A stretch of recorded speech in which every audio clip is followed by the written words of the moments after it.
Good morning, everyone. So, as we have been doing this news analysis on a regular basis, so how many of you have read the newspaper today? How many?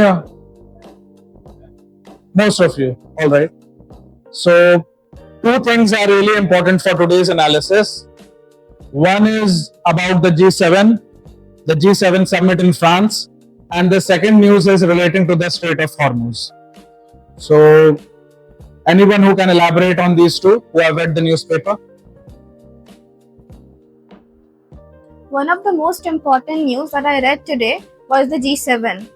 G7 is an informal group of 7 of the world's most advanced economies, which include France, Italy, Japan, Canada, United States, and United Kingdom. This G7 was established in the year 1975, and the main purpose of this summit was to discuss global issues and economic collaborations.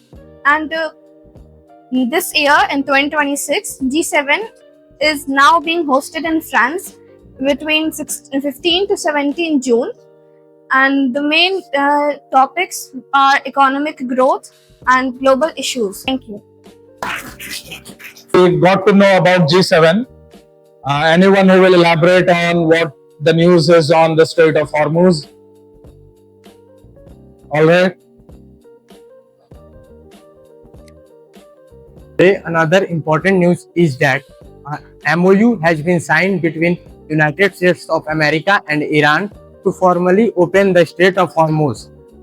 The Strait of Hormuz is a passage in the Middle East that from which 20% of global crude oil supply has been done.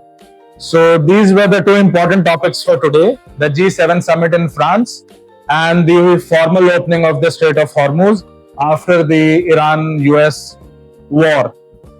So do any one of you have anything to add on? Okay.